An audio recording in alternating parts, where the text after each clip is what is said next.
I am excited to offer you this painting prompt inspired by my book, Rise Above, Free Your Mind One Brushstroke at a Time, and the first chapter, which is all about freedom. I think we all desire freedom. And in Rise Above, I am inviting you into an aspect of your painting practice where you are conscious of how you can create any energy you desire, any feeling at any moment, no matter where you are, no matter how much money is in your bank account, no matter who you're with, you can connect to and radiate whatever feeling you desire. So today, I am going to illustrate for you how your painting practice can help you not only to generate and create and connect to this energy of freedom, but also to illuminate for you where you limit yourself, where that inner judge comes in. And the canvas will always provide for you exactly what you need. So had I taken a little longer to let the paint pen dry, I wouldn't have all of this wet black. So instead of begin a new canvas or decide that this video was not going to work, I just went with it and wiped off the wet and began again. This is where you get to see where and how that inner judge comes up. Where do you start telling yourself, you're not good at painting, I can't do this? Because believe me, when I was painting this right now, part of me is thinking, okay, Whitney, you're supposed to be like the painting guru here. What are you doing? And then I just chuckle and understand that it is probably more valuable for you to see me recreate, wipe away, play, dance with the fear of not being good enough, and just keep going. One of the first things I learned when I started painting, when I was opening an art center in 1996 with no art training, no art background, had never painted on a canvas even when I opened the door on opening day. But one of the first things I learned is that up until then, I had just stopped too soon. So I could easily have stopped right here at this point and decided, oh, this isn't good, it's not a good day, whatever. But I'm really excited to share this practice with you, and I had it on my list to create a painting prompt video. So I persisted, and I'm so glad I did.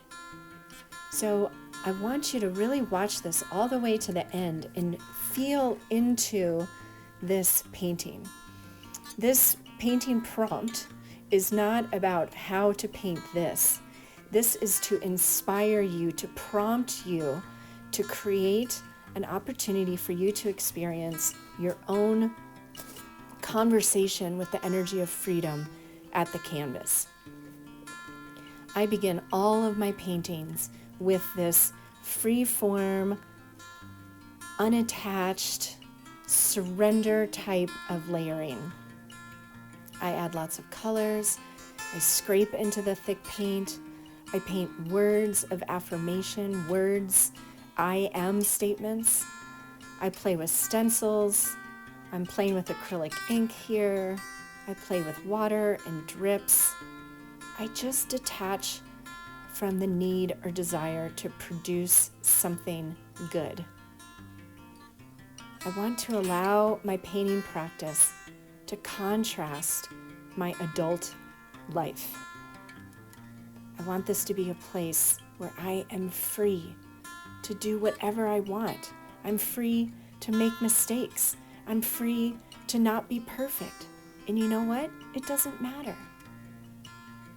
And in the process of getting to that place, I learn more about myself. I kind of flex these self-awareness muscles that help me whenever I'm doing anything in life that I begin to take too seriously or I get too critical. So here the ink was thick and wet, and I'm using the end of the brush to stamp little dots. I'm using a wet brush to create more drips. It's almost like, how can you push yourself to your edge, where you want to give up, where you start berating yourself or telling yourself you're not good enough. Let's take ourselves there at the canvas so life doesn't have to do it for you. So just a couple minutes ago, or a couple seconds ago in the video, I did hold it over a heater, or you can use a hair dryer to dry some of those black drips.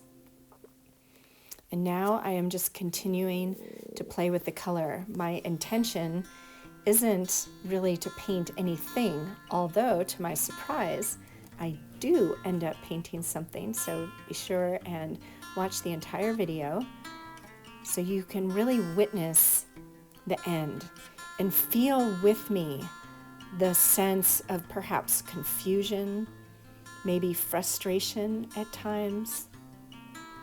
And then you'll see how your painting practice opens up. It becomes fluid and loose, and it becomes forgiving. It becomes unconditionally loving. We don't come to the canvas to be perfect. We come to play, we come to connect to all the ways we can create what we desire. Okay, so this was really fun. I'm using this cosmetic sponge, stamping on the wet paint, and then stamping that onto the canvas to get these patterns. I'd never done that before. You can discover all kinds of new things when you just play with this energy of freedom. What do you do in your life with a project or a desire? You start something, and a couple steps into the process of whatever you're creating, you start thinking, oh, I'm not good at this, it's not going to work, it's not going to work out, it's not going according to plan, and then you stop. And you maybe move on to another idea, but that vision you had becomes abandoned because it wasn't going the way you thought, or you were afraid you weren't good enough. Something wasn't going in an ideal way. I have experienced this so many times. As a creatively fit coach, what we want to help you to do is to see how this canvas is providing a mirror for you, where you can see how you create, where you get stuck, and then be the change you want to see at the canvas while you paint. So instead of saying, oh, this is a hot mess, I decided I want this to be lighter. I want it to be brighter. So I'm painting with white and yellow and blues to make it lighter.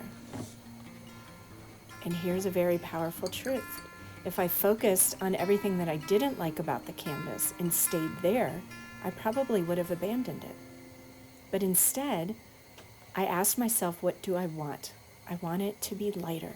So I made it lighter.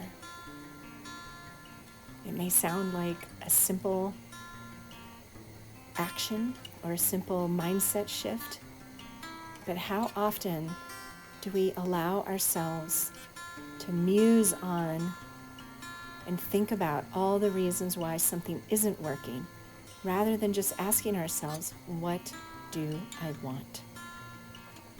Okay, so this is one of my favorite things. So you see how I was just painting those little bitty blue dots, and then I expanded them into bigger blue dots, and then now I'm adding white dots, repeating. So you can see how repetition, which is one of the 8 principles of design, creates unity. It starts to weave the painting together. So if I paint something, like I was painting those little blue dots, I'm like, okay, I do that all the time, let's make them bigger. And then I really liked those, and I liked how they were kind of soft. So I repeated them, and then I took a different color and repeated them in another part of the canvas. So that's a prompt, something you can do when you don't know what to do next. take a shape that already exists on the canvas and repeat it. I can't wait for you to see what this turns into, which maybe you just got a clue there, but I really had no idea at this point. I had let go of the judgment because I understood that that wasn't going to get me anywhere, and I'm just playing.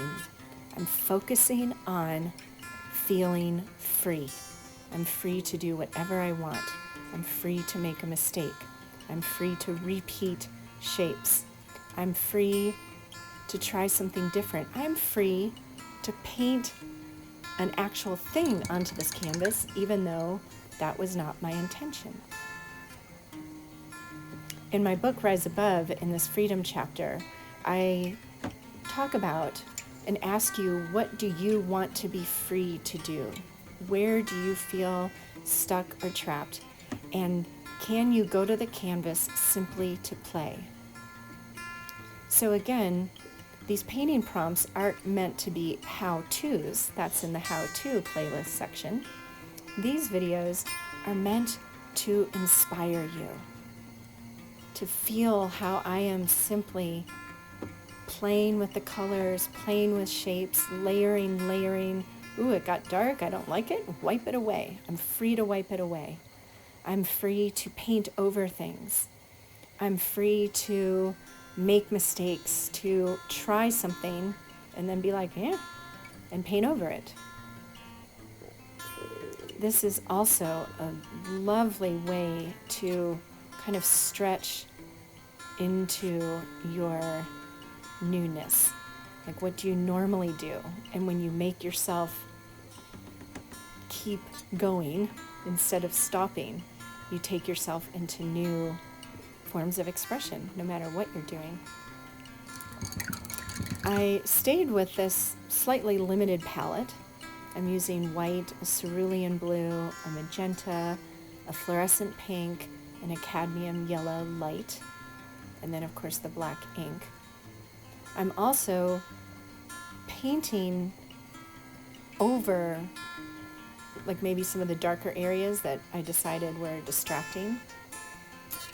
Now you can see the subject of this painting coming to life. So I saw a flower there, which was accidental at first. And then you saw I took the white and went around, kind of outlined the petals, and then just blended that white and yellow into the background to make the flower pop. So it's called painting the negative space. And I'm going to do it again here with this flower. Painting is like meditation. It creates a container within which you can become present. You get distracted by the paint. So here I am doing this again, outlining the flower, which this flower I didn't love as much as the first one, but we're going to make it work. It's just a painting. So you see how I outline the petal and then I blend that outline out. I also scraped the stem and those little leaves into the thick paint. I love scraping. So we can paint the subject, like the flower, and then we can also paint the space around it. And you can see I'm kind of repeating these shapes again of the leaves, the scratched in line and the leaves. The textures are so fun. I always end up painting with my fingers because I just love how my fingers allow the paint to kind of skip over the texture, like you see there in the upper right corner, and you get the layers of color showing through.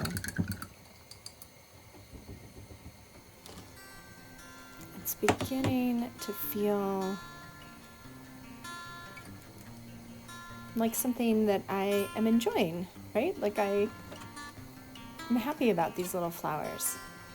It's almost springtime here, and I think I am trying to manifest that, painting a nice warm sun, which kind of reminded me of of my inner child painting like a kid.